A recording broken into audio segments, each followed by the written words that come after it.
1. The Expedition. Perhaps no other part of the North American wilderness was so difficult to conquer as the area along the Hudson River to the Canadian border. Thick green forests, with every kind of tree, animal, and bird, covered the entire region. Numerous lakes and hundreds of rivers and streams formed a labyrinth. Tall waterfalls, high cliffs, and hidden caves completed the natural landscape. Snowy winters and hot, humid summers were the typical climate. It was difficult for the early colonists to settle in this area. It was even more difficult for soldiers to fight a war here. Only the Indians of the different tribes moved quickly and safely in this region. It had been their home for centuries. In 1754, the French and Indian War began in this region. In July 1757, Fort Henry was a small Anglo-American fort under the command of General Monroe. General Monroe's Indian scouts had reported to him that the enemy, the French and the Huron Indians, was numerous. Therefore, he asked General Webb, commander of the larger Fort Edward, to send him more soldiers. General Webb immediately sent a group of soldiers to General Monroe. General Webb then asked young Major Hayward to accompany General Monroe's 2 daughters to see their father. Cora Monroe, a beautiful young woman with dark hair and dark eyes, was the oldest. Alice Monroe, a delicate adolescent with fair hair and blue eyes, was the youngest. Major Hayward's Indian guide, Magua, led the expedition through the forest. Magua was a tall young Indian. His strong, muscular body moved like that of a cat, lightly, silently, and quickly. Magua walked ahead, following a secret path, while the others followed close behind. Alice and Cora rode 2 Narragansett horses. These horses were the most secure for riding in rough country and in forests. Magua moved with ease through the dense vegetation. Shortly after leaving Fort Edward, the group met a young white man who was also going to Fort Henry. He was a preacher and a singing teacher of religious hymns. He carried a prayer book and a pipe with him. His name was David Gamut. As they crossed the forest, Alice Monroe said to Major Hayward, "I don't trust the eyes of the Indian guide Magua." Major Hayward replied, "Magua is a friend. He is the only one who knows the secret way through this dangerous forest." "I still don't like his eyes," Alice insisted. 2. Hawkeye and the Mohicans. That afternoon, after having traveled for many miles, Magua stopped and said, "I can't go on. I've lost the way." "What do you mean, Magua?" Major Hayward asked, very perplexed. Magua's cold eyes looked at Major Hayward, but he didn't speak. "Are we lost? What can we possibly do at this late hour? Who can we ask for help?" Major Hayward said, looking very worried. Suddenly, he heard a noise in the forest. It was the noise of footsteps. 3 men walked out of the dark forest into a small grassy area. One of them was an American frontier scout called Hawkeye. He wore the typical clothes of the scout, a green hunting shirt, a summer cap of animal skins, buckskin pants, and Indian moccasins. In his belt he had a hunting knife, a pouch, and a powder horn. He carried a long hunting rifle. The other 2 men were Mohican Indians, the old chief Chingachgook and his handsome son, Uncas. They were good friends of Hawkeye. The 2 Mohicans had joined the Anglo-American forces at the start of the French and Indian War in 1754, They wanted to fight their old enemies, the French and the Huron Indians. The two Mohicans, father and son, were the last survivors of their tribe. The Mohicans had been one of the greatest and strongest tribes of North America. After years of wars, illness, and white settlement, thousands of Mohicans died. Chingachgook and Uncas were the last pure-blooded Mohicans. Major Hayward was glad to see an American frontier scout. He immediately told Hawkeye that they were lost and that they wanted to go to Fort Henry. The scout was surprised and said, "It would be easier for you to go to Fort Edward. It's closer." What? Closer? exclaimed Major Hayward. But we left Fort Edward this morning with our Indian guide. "You have an Indian guide who got lost in the forest? How strange," Hawkeye said, shaking his head. "Indians here know every deer path and every stream of the forest. What tribe does your guide belong to?" He is a Huron.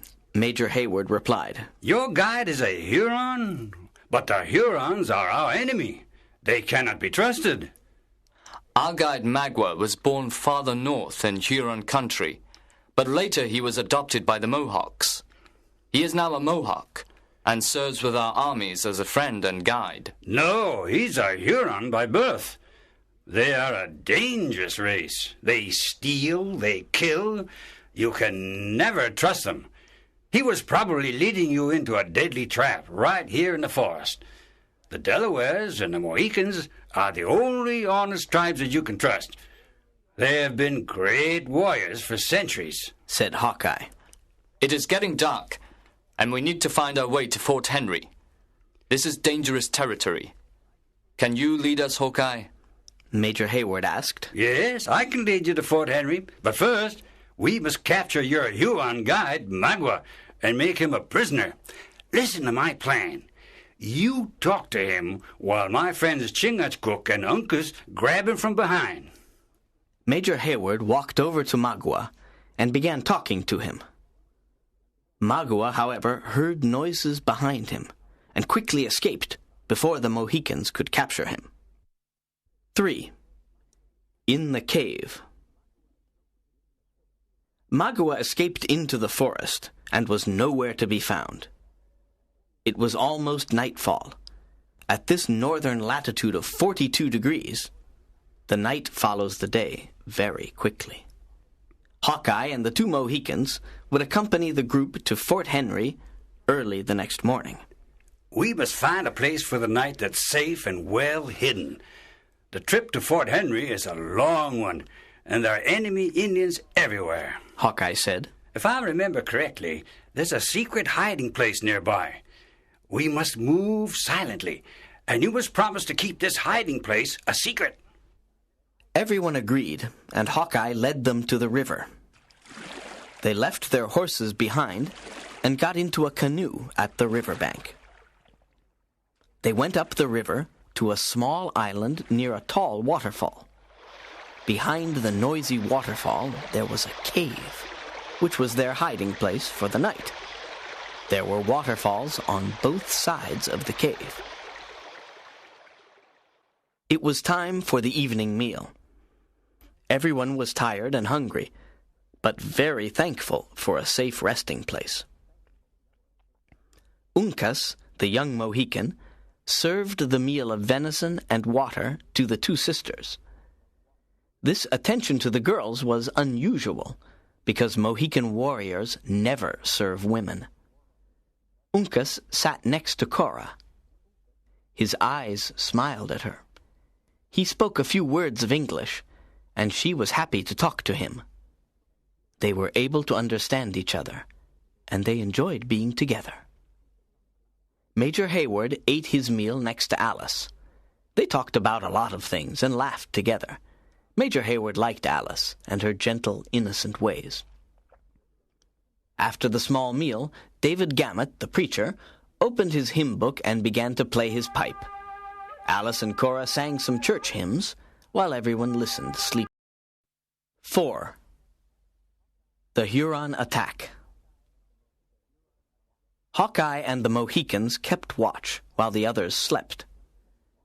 Their sleep was interrupted in the middle of the night by the screaming of the horses. There were wolves nearby, and they were howling loudly. But suddenly the howling stopped.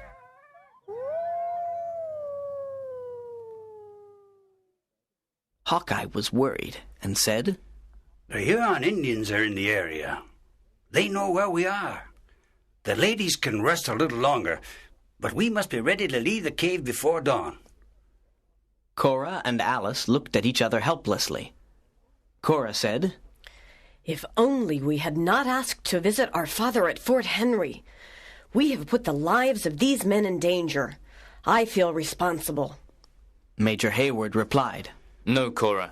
You are not responsible for this. We are soldiers, and there is a war. It is our duty to accompany you safely to your father. Just before dawn, as the group was getting ready to leave, the Hurons attacked them from the riverbank. The screams and shouts of the Hurons were wild and frightening. Major Hayward and the other men fought bravely. David Gamut was wounded. With the first morning light, Hawkeye saw that 4 Hurons had swum to the island. He and Uncas shot 2 of them. The other 2 reached the island, and Hawkeye and Major Hayward fought hand-to-hand with them. Hawkeye killed 1 Huron, and Major Hayward had a terrible fight with the other. Hayward was almost thrown off a cliff, but Uncas saved his life. Major Hayward looked at Uncas with gratitude and respect. Then he said, Uncas, you have saved my life, and I will never forget this. I have a debt with you, my friend. Uncas offered his hand to Major Hayward. They shook hands and exchanged looks of friendship and understanding. Hawkeye smiled and said, Uncas has already saved my life 5 times. 5. Le Renard. The fighting went on for some time. The war cries of the Hurons filled the air. Hawkeye shot several Hurons with his long hunting rifle. The Indians called his rifle La Longue Carabine because it never missed a shot. The army used short rifles, but the scouts were also hunters. Therefore, they used long rifles, which were very accurate. Hawkeye ran out of gunpowder, and he asked Uncas to go to the canoe to get some. Uncas went to the canoe, but to his great disappointment, he saw the Hurons pulling the canoe down the river. They were stranded on that small island, without ammunition and without a canoe.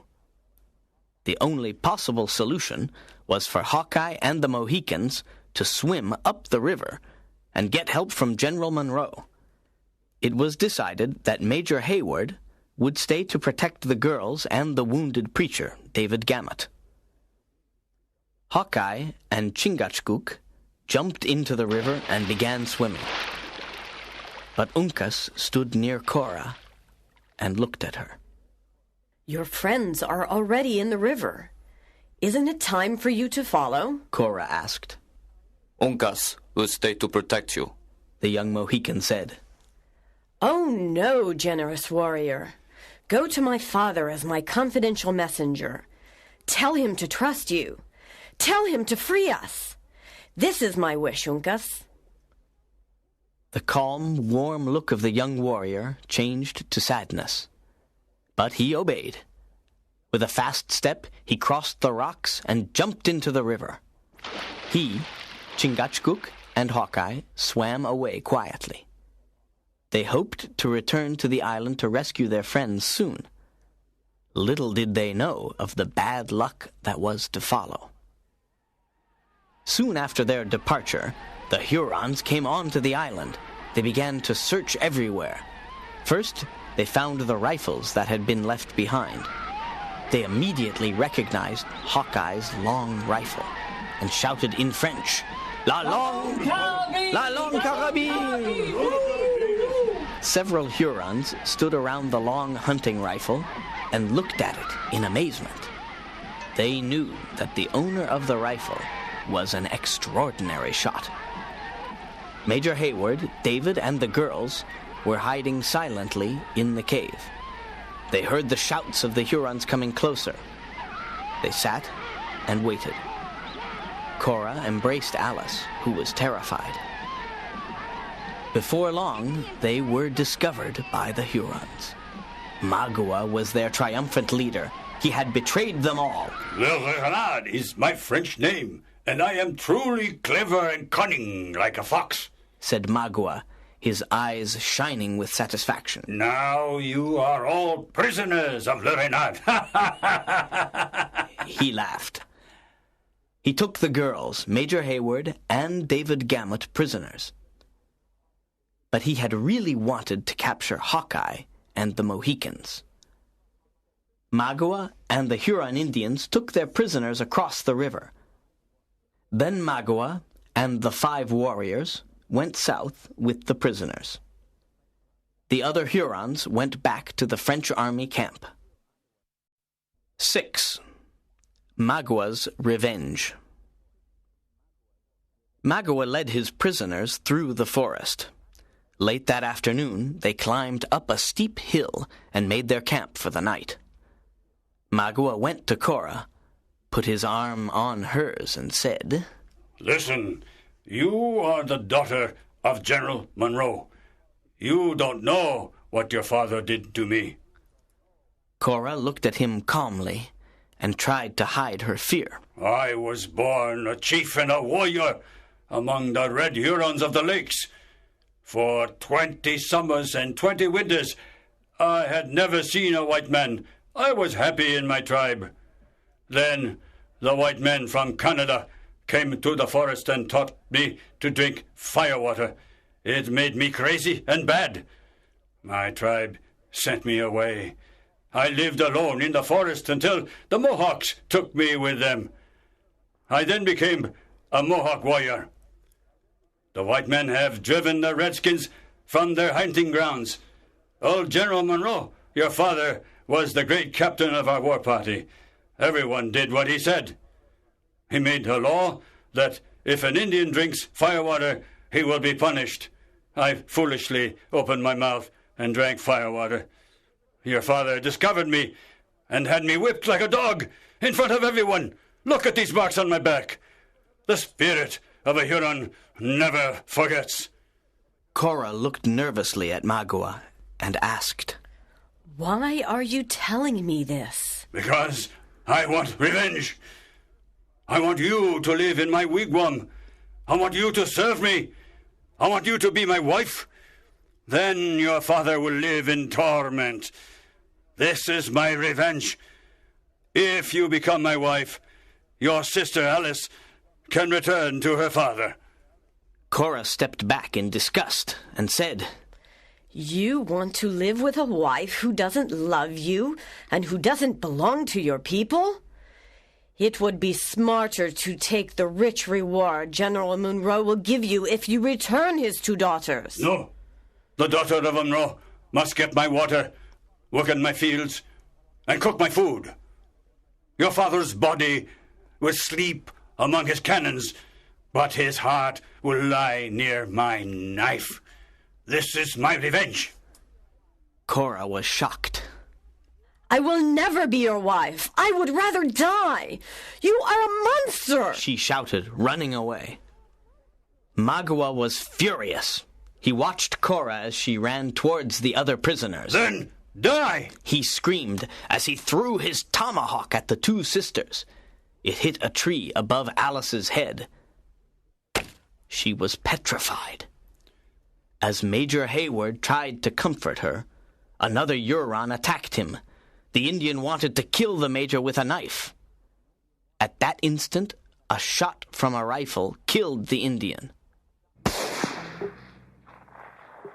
Hawkeye and the Mohicans had returned. They attacked the Hurons by surprise. They were able to kill them all, except for Magua, who escaped. 7. Fort Henry. The group was again together. Cora embraced her frightened sister, and Uncas helped them both. After a while, they began their trip to Fort Henry. When it was too dark to travel in the forest, they decided to spend the night in an abandoned hut. Chingachgook stood guard while the others slept. Early the next morning, they continued their trip.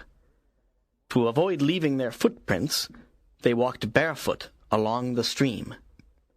Then they climbed a hill from where they could finally see Fort Henry. What a spectacle they saw! The fort was surrounded by General Montcalm's French and Indian forces. How could they possibly reach the fort? At this time, nature became a precious friend. A thick blanket of fog was quickly coming down the lake towards Fort Henry. The fog would hide them as they reached the fort. Hawkeye led the group carefully through General Montcalm's forces. They were so close to the enemy that they could hear them speaking French and Huron. Suddenly, they heard a man's voice speaking English. It was General Monroe, the girl's father. The fort was next to them. Alice called out, Father! Father! It is I, Alice! Save your daughters! He immediately recognized his younger daughter's voice, and he ordered his soldiers to open the gates. Tears ran down his pale cheeks as he exclaimed, For this I thank you, God. General Monroe was delighted to see his daughters. Cora and Alice were overjoyed to be with their father. He was their only living relative. They had so many things to tell each other. The group was finally able to eat a good meal and to sleep in safety. However, the military situation at Fort Henry was critical. General Montcalm's forces were much more numerous than General Monroe's. General Monroe couldn't understand why General Webb was not helping him. He decided to send Hawkeye to Fort Edward to ask General Webb for help. Hawkeye returned after a few days and said, I was able to talk to General Webb, and I explained the desperate situation at our fort. He wrote you an important letter, General, which I carried in my pouch. But on my way here, I was captured by the French, and they took the letter. I bring a message from General Montcalm. He wishes to meet you. General Monroe had no choice. He was surrounded by the enemy. He had little food, and he had few soldiers to defend the fort. He decided to accept the French general's invitation. 8. General Monroe's story. General Monroe called Major Hayward to his office and said, General Montcalm wants to meet me, and I have decided to accept. Since you speak French, will you come with me to this meeting? It will be a pleasure, General. Major Hayward replied. Then, with great hesitation, Hayward said, General Monroe, I have something very important to ask you. Speak up, young man. With your permission, I would like to marry your daughter Alice, sir. My daughter Alice? Exclaimed the general. You want to unite our two families? But do you know the sad story of our family? You should know it before you make such a decision. Sit down. Let me tell you. When I was a young man like you, I lived in Scotland. I was poor, although my family was honorable.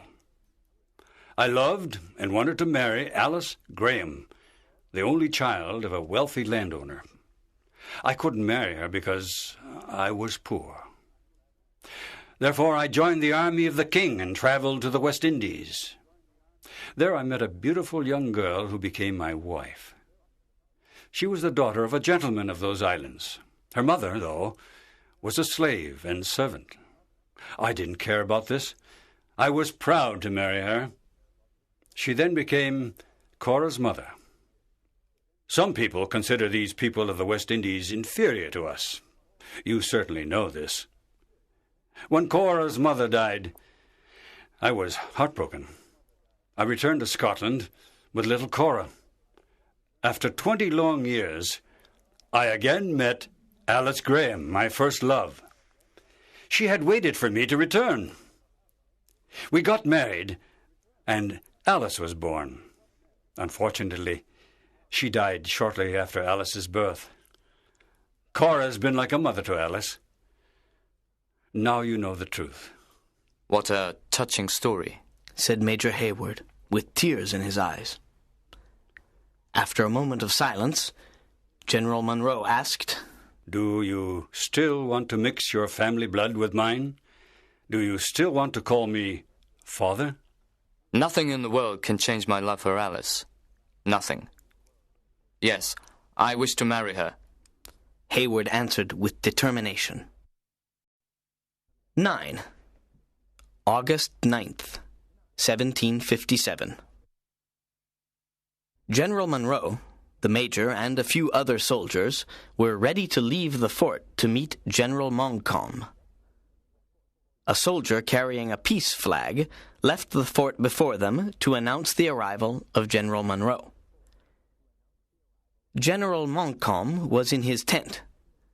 There were French soldiers and Indians everywhere. Magua was there too. Montcalm received his Anglo-American guests with respect. He spoke French, and Major Hayward translated everything into English. The French general seemed sincere. He told Monroe that the Anglo-American position was very weak, and that there was no hope. He showed Monroe the letter that General Webb had written to him. Monroe read the letter several times. Webb wrote that he could not help him in any way. He advised Monroe to surrender. Montcalm admired Monroe's courage and honesty. He respected Monroe's long years of service in the King's army. He offered Monroe and his forces these generous surrender terms. The Anglo-Americans must leave Fort Henry, but they could keep their lives, their flag, their weapons, and their honor as soldiers. As Monroe listened to the terms, his head dropped to his chest. He was immensely disappointed and sad. He and his forces had been defeated. He had no choice. He was responsible for the lives of the people at the fort. After a long silence, he accepted Montcalm's surrender terms. He promised to leave Fort Henry the next morning, and the French general promised not to attack the Anglo-Americans. A peace treaty was then signed. It was August 9th, 1757. A day of victory for the French, but a day of defeat for the Anglo-Americans. It was a day of anger for Magua, who did not want peace. That night he spoke to all the other Huron chiefs, saying, There is no peace for us Indians. The peace is for the white men. We must have our revenge. I want the scalps of the English. I want revenge for what General Monroe did to me in front of everyone. A Huron never forgets. 10. The Massacre. The following morning, everyone was ready to abandon Fort Henry. There had been very little time to prepare for this journey. Soldiers, women, and children, with their horses, wagons, and few belongings, formed a long line at the gate. There was sadness in the faces of the soldiers and the women. The children were frightened and confused. Major Hayward led the group out of the fort. No one could imagine what was going to happen. The defeated group had just started its long journey home when a loud Indian war cry was heard. Magua was leading the Huron warriors, who savagely started attacking everyone. The French forces saw what was happening, but they did not try to stop the attack. Cries of horror filled the air. One Huron grabbed a baby from its mother's arms and threw it against a rock. The baby screamed with pain and died. Then the Huron raised his tomahawk and split the mother's head. This horrible scene was repeated many times. Men, women, and children were brutally killed and scalped. Then the Hurons drank their blood. Warriors galloped wildly in circles, killing, scalping, and taking the few belongings that were in the wagons. There was mercy for no one. It was a massacre. Years later, historians called this scene of blood and violence the Massacre of Fort Henry. Over 1,000 innocent people were massacred here. Cora, Alice, and David Gamut were taken prisoner by Magua, who led them north into French territory. 3 days after the terrible massacre, General Monroe, Major Hayward, Hawkeye, and the 2 Mohicans returned to the battleground. It was a shocking scene. Hundreds of scalped bodies of men, women, and children lay everywhere. The 5 men searched the dead bodies. They could not find their friends. But they found a piece of Cora's green scarf and David Gamut's pipe. Uncas discovered Magua's footprints next to those of the girls and David Gamut. General Monroe examined the smaller footprints carefully and agreed that they belonged to his daughters. Let us follow these footprints, and we will find the prisoners. This trail leads north. We must go north, said Major Hayward. They traveled up Lake Horican by canoe. The lake had many small islands, and they traveled close to them for cover. As they passed an island on Lake Horican, they were seen by the Hurons. The Hurons jumped into their war canoes and began following them. Suddenly, another Huron war canoe appeared in front of them. Hawkeye told Uncas to change direction. Another small island separated them from the Hurons. The Mohicans paddled as fast as they could, and soon they were ahead of the 3rd Huron canoe. The Hurons shot at them with rifles and arrows, but missed them. Hawkeye shot back at the Hurons with his long rifle and killed one of them. At this point, the Hurons stopped their canoes and returned to their camp.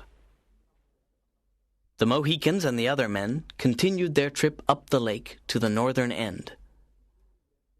Then, to trick the enemy, they paddled to the east. After a while, they lifted the canoe out of the water and carried it on their shoulders. They left their footprints everywhere to confuse the enemy. At a certain point, they stopped and walked backwards in their footprints. Then they put the canoe back on the lake. At night, they moved to the western shore of the lake and hid the canoe in the bushes near the shore. They then continued traveling north into the forest. They were now in enemy territory, and their lives were in great danger. Each man was careful not to leave footprints that the enemy could follow. After a few miles, Uncas discovered Magua's footprints again. They were moving in the right direction. 11. The French Juggler. Major Hayward, who led the group, came to a large clearing. In the distance, he thought he saw an Indian village and a strange Indian walking towards him. He called Hawkeye, who looked and then laughed. Major, that certainly isn't an Indian village. It's a beaver colony, he exclaimed. And look, it's David Gamut, not an Indian. David, what are you doing here? Where are the girls? Hawkeye asked. Magua captured me and the girls during the massacre. Alice is now a prisoner in a Huron village, 2 miles from here. Cora was sent to a Delaware village nearby. Since I was always singing my church hymns, the Hurons thought I was mad. The Indian tradition respects mad people and lets them go, do whatever they want. That's why I am here and free to move about. If you're free to move about, then you can really help us, David, said Hawkeye. You can easily go to the Huron village and tell Alice that we are here to help her and Cora escape. No one will suspect you. I'll go with you, David. It will be easier to save Alice if there are 2 of us, Major Hayward exclaimed. I have an idea. Chingachgook has lots of paints, and he can make me look like a French juggler from Ticonderoga. You know, there are jugglers and clowns who go from village to village. I speak French perfectly, and the paints will change my appearance. Chingachgook painted Major Hayward's face, and soon he was ready to begin his adventure as a French juggler in the Huron village. Hawkeye and Uncas decided to explore the area around the Indian villages, while Chingachgook and General Monroe remained at the beaver colony. As soon as Major Hayward, disguised as a French juggler, entered the Huron village, he was surrounded by curious children.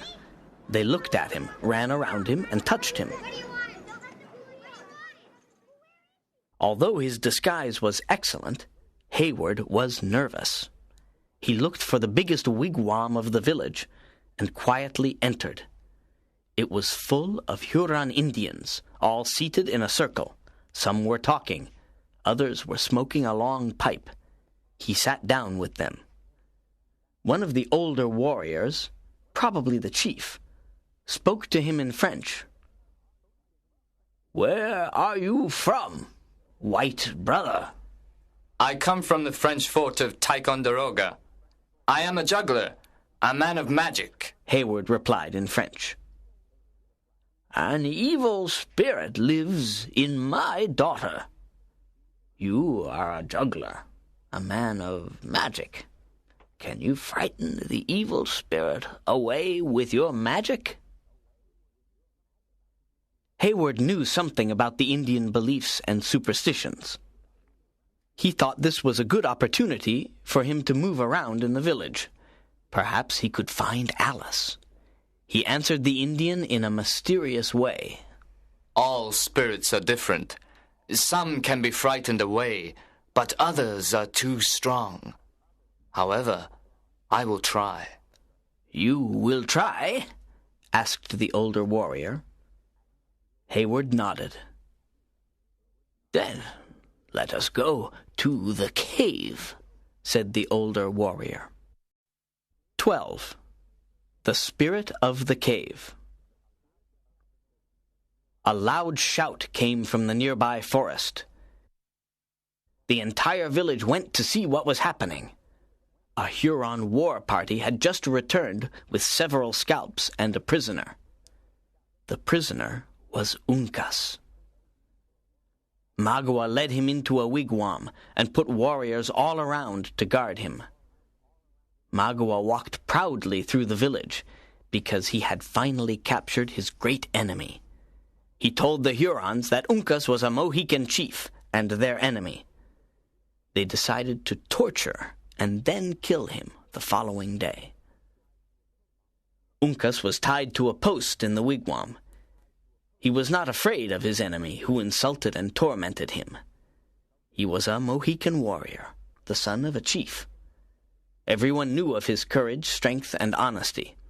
He had always lived like a warrior, and now he would die like one. The older warrior took the disguised Hayward outside the village, to the cave where the sick woman was.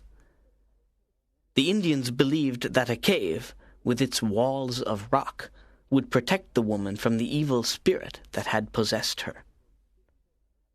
As they reached the cave, Hayward noticed that a big brown bear had been following him. He didn't worry because he knew that Indians often kept tame bears in their villages. The sick woman was lying on a bearskin in the dark cave. Lots of Huron women stood around her. Hayward told all the women to leave him alone with her. The squaws left slowly and quietly because they had great respect for men of magic. Hayward looked carefully at the young woman who gave no signs of life. She was very ill. Unfortunately, she was dying, and Hayward could do nothing to help her. The big bear had followed Hayward to the cave. It began to growl and to move around. Hayward didn't know what to do with the bear. Suddenly, the bear started laughing. It took its head off and it was Hawkeye. 13. Alice escapes. Hayward couldn't believe his eyes. Hawkeye! What are you doing here dressed as a bear? Hawkeye replied, smiling. When I was in the forest, I saw a Huron medicine man dressing up as a bear. I killed the medicine man and took his place as a bear. This is the perfect disguise. Do you know that I found Alice? You did? Where is she? Hayward cried. She's in the next cave. She's tied to a post. Hayward immediately ran to the next cave and untied her. She was trembling and could barely stand up. My dearest Alice! Hayward cried, embracing her. Duncan, I knew that you would never desert me. Alice exclaimed, her voice trembling. We must get out of here now, Hayward said. But just as he took Alice's hand, Magua surprised them from behind. He laughed in his evil way, but before he could finish laughing, the bear grabbed Magua and threw him to the ground. He began to tie him with long strings of buckskin. First he tied his arms behind his back. Then he tied his legs together tightly. At last he gagged Magua's mouth. He left him on the ground in the cave. Magua was powerless. Hawkeye then turned to Alice and Hayward. Alice, if you want to escape from here, put on the clothes of the sick woman and keep your face covered. Duncan, you carry her in your arms. Tell the Indians outside that you're taking the woman to the forest to eat special herbs. Let's go now. Hayward, with Alice in his arms, and the bear, walked out of the cave, and they found a crowd of Indians. The father and the husband of the sick woman asked Hayward where he was taking her. I have driven away the evil spirit. It is now shut in the cave. No one must enter the cave until sunrise. I am taking the woman to the forest to eat special herbs that will make her strong. She will return to her wigwam at sunrise. The father and the husband were satisfied with Hayward's explanation, and let them go into the forest. As soon as they had entered the forest, Hawkeye said, At this point, my friends, I must leave you. Uncas is still a prisoner of the Hurons, and I cannot leave him here alone. We've lived together and fought together for many years. I want to try to save him. Thank you for your precious help, Hawkeye, said Hayward, smiling. There is very little time, Hayward. Take Alice along the northern bank until you come to a waterfall. Then climb the hill on your right, and you'll see the village of the Delaware Indians. There you will both be safe. The Delawares are related to the Mohicans, and they will help you. Hayward and Alice began their journey through the forest, while Hawkeye, still dressed as a bear, returned to the Huron village. 14. Hawkeye saves Uncas. Uncas was inside a dark wigwam, tied to a pole. Some Huron warriors guarded the entrance to the wigwam. He had been tormented and humiliated by the warriors. At sunrise he would be tortured and killed. The hatred between the two tribes was immense. Hawkeye, still disguised as a bear, returned to the village. There he met David Gamut and explained the reason for his disguise. David was very surprised, but willing to help. Hawkeye told him about his plan to rescue Uncas. Since David was considered mad by the Hurons, he was free to go where he wanted in the village. David and the bear went to the wigwam where Uncas was kept prisoner. Warriors stood outside guarding the wigwam. David spoke to one of the warriors who understood a little English. He told him that since he was mad, he had certain magic powers that could make Uncas as weak and cowardly as a Delaware squaw. Becoming weak and cowardly was the worst humiliation for any Indian warrior. It was far better to die a terrible death. The warrior told the others about David's magic powers and about his cruel idea. They were amused and agreed that this spell would destroy Uncas's reputation. David entered the wigwam and the bear followed. The bear immediately went to Uncas and identified himself. Uncas was glad to see his faithful friend Hawkeye. While Hawkeye freed Uncas, he quickly explained his escape plan. He took off his bear skin and gave it to Uncas. Uncas was now the bear. David, instead, gave Hawkeye his clothes, hat, glasses, and prayer book. Hawkeye was now disguised as the preacher.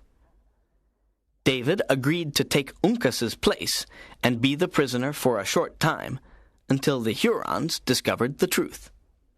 The Hurons would never hurt a mad person, so David was safe. Hawkeye and Uncas were on their way to the Delaware village, where they would find their friends. 15. Magua declares war. At the Huron village, the real identity of the prisoner in the wigwam had been discovered. The warriors who guarded the wigwam were furious because their prisoner had escaped, and they had been tricked. Shouts and cries of revenge filled the air. Fortunately, the Hurons didn't hurt David Gamut. However, he was worried when he realized what was happening in the village. The father and husband of the sick woman entered the cave to fight off the evil spirit that was shut inside. Instead of the evil spirit, they found her dead body. They understood that they had been tricked, and they, too, were furious. A few moments after their sad discovery, other warriors found Magua, still tied and lying in the other cave. Magua's anger was beyond description. He had lost his prized prisoner, and he had been tricked and humiliated by his enemies. He shrieked like a wounded animal.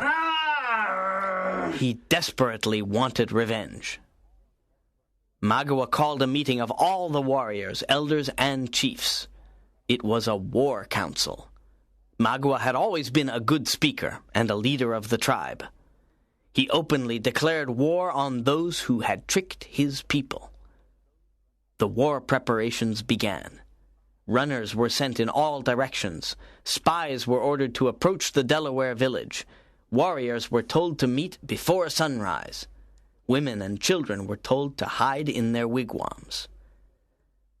The next morning, well before sunrise, Magua wore his deerskin robe with the design of a fox, his symbol or totem. The war party was ready to leave. They silently followed Magua in a straight line that today is called Indian file. As the sun began to rise, they crossed the beaver colony. The warriors saw a few beavers moving about and considered this a good omen. They did not suspect that Chingachgook was hiding in the beaver colony and spying their movements. It was morning when the Huron warriors arrived in the Delaware village. The morning sun lit up the beautiful summer colors of the forest and the village. The air was fresh, and the sky was a clear blue. The Hurons and the Delawares were both friends of the French. The Delawares, however, had not taken part in General Montcalm's campaign. In the past, the Delawares had been close friends with the Mohicans. 16. The Delaware Chief. Magua's war party was welcomed by the Delaware chief, who said, "The wise Huron is welcome. He has come to eat his succotash with his brothers of the lakes." Magua bent his head with respect in front of the Delaware chief. The chief invited Magua to enter his wigwam and share his morning meal. During the meal, the two discussed Magua's recent hunt. The cunning Huron avoided talking about the real reason of his visit. After the meal, the squaws came to remove their gourds. Magua now began to reveal the real reason of his visit. "How is my prisoner?" he asked, referring to Cora. "She is well," answered the Delaware chief. "Does my prisoner give you trouble?" he continued. "No, she is welcome here," the chief said. Magua wanted Cora back, but he didn't want to say so. Have there been white men in the forest recently? Magua insisted. The chief now understood what Magua really wanted.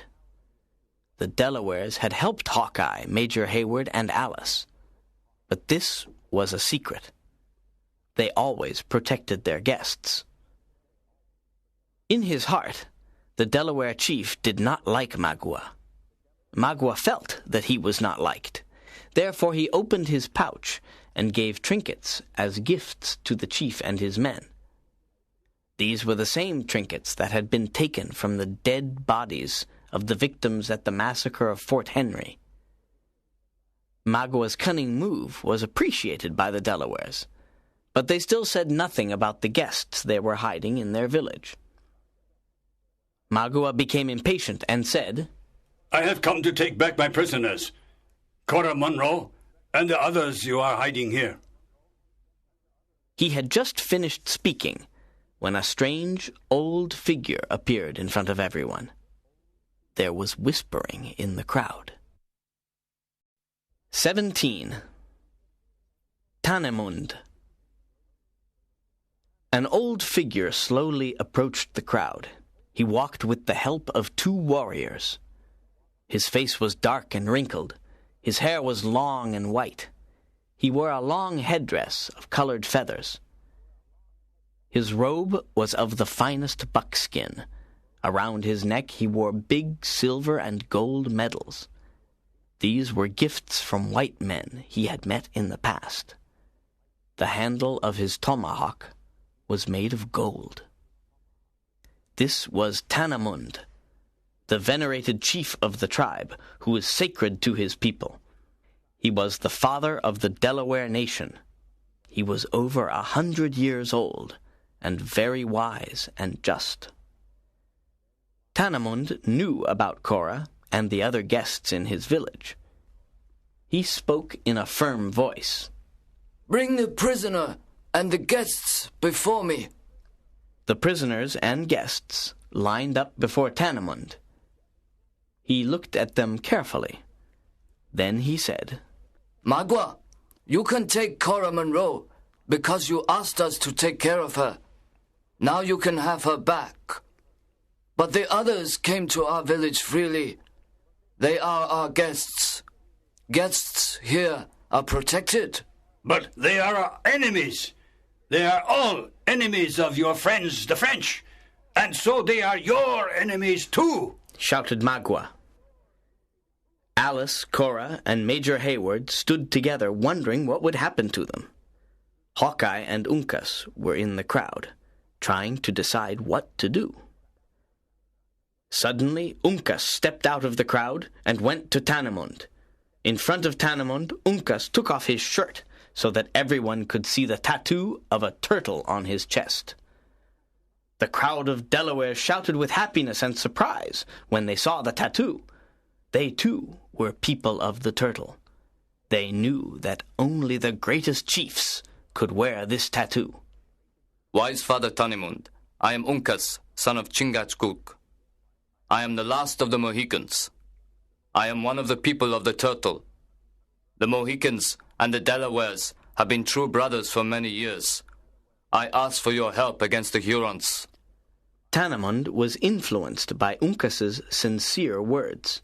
He turned to Magua and said, Go and take the girl with you, but only the girl. The others stay here. When the sun is well above the trees, the Delaware warriors will be after you. Cora knew the time had come to leave her sister. She looked at Major Hayward with tears in her eyes and said, I know you love Alice, and I beg of you to protect her always. Major Hayward held Alice's fragile hand, but couldn't speak. Alice, let us embrace, perhaps for the last time, said Cora, her voice trembling. Alice was barely able to stand on her feet and leaned against Major Hayward. She couldn't believe that she and Cora were separating. The 2 sisters embraced. Suddenly, Magua pulled Cora by the arm and led her away into the forest. 18. Uncas's Battle Cry. Uncas, who liked Cora very much, was thinking about how to rescue her. He and other older warriors gathered around a traditional Indian post painted with dark red stripes. They began to do a war dance and danced around the post. Their faces were painted with war paint. Uncas sang an ancient prayer to the Great Spirit, Manito, asking for strength and courage. At the end of the prayer, he threw his tomahawk into the post. Then he raised his voice in a fierce shout, which was his battle cry. The battle cry was heard all through the Delaware village, and it was the signal of war. More than 200 young warriors ran to the post. They too began dancing the war dance and throwing their tomahawks into the post. War on the Hurons had been declared. Uncas kept his eyes on the position of the sun, which was reaching its high point in the sky. It was time to follow Magua, rescue Cora, and attack the Hurons. The Delawares were divided into 2 war parties. Uncas led the main party to attack the Huron village. Hawkeye and Major Hayward led 20 warriors to the beaver colony, where Chingachgook and General Monroe were waiting. Hawkeye's group would attack from behind to surprise the Hurons. The 2 war parties left the Delaware village and entered the forest that separated them from the Hurons. They moved silently and quickly. The only sound in the forest was the wind. As they approached the Huron village, Hawkeye heard footsteps coming from the bushes. He immediately pointed his rifle at the bushes, but then he saw David Gamut's friendly face. David was amazed to see an Indian war party approaching. He told Hawkeye that he had just escaped from the Hurons and was seeking help. Help? Asked Hawkeye. We've declared war on the Hurons, and we must rescue Cora. We need help, David. Come with us. David joined the group and said, I saw Magua taking Cora into a cave in the mountain. I think he left her there. He left her in a cave? Interrupted Major Hayward. Then we can surely rescue her. I'll take about 20 men and attack from behind the village, said Hawkeye. Uncas, you and your warriors will attack from the front. In the middle of the confusion, we'll go to the cave and rescue Cora. 19. The Final Battle. The fighting began in the forest and spread out to the village. It became a fierce battle. The warriors of both tribes were well prepared for war. There was shooting and hand-to-hand combat. Knives and tomahawks were covered with blood. Arrows flew in every direction. The warriors threw themselves at each other with all the strength and energy of their young bodies. This was the moment to rescue Cora. Uncas, Hawkeye, Hayward, and Gamut climbed to the caves in the mountain. In the distance, Uncas saw Magua with 2 warriors, leading Cora from the cave to the hillside. It's Cora! Cora! Exclaimed Uncas as he and the others moved quickly up the hillside. The Hurons couldn't move as quickly because Cora was exhausted and could barely walk. I will go no farther, cried Cora. Kill me if you want, you savage. I will go no farther. The other 2 warriors raised their tomahawks ready to strike at her, but Magua stopped them. He took his knife and turned to Cora with a look of fierce passion and said, Woman, choose either the wigwam or the knife of Magua. Cora didn't look at him. She dropped down on her knees, raised her eyes, and lifted her arms towards the sky. Then she weakly said, Do with me as you think best. Magua became very impatient and repeated, Woman, choose. But Cora did not seem to hear him. Magua, trembling with anger, raised his knife, but then hesitated again, Once more he struggled with himself, and lifted his knife to strike Cora. Just then Uncas appeared, jumping down from a rock above. Magua moved back to avoid him. In that instant, one of Magua's warriors took out his knife and stabbed Cora in the heart. She fell at Magua's feet. Magua was about to kill his own warrior, but Uncas jumped on him, and a long, fiery fight began. Magua wounded Uncas with his knife. Although Uncas was severely wounded, he was able to kill Cora's murderer. Then he fell to the ground, looking at Magua straight in the eyes.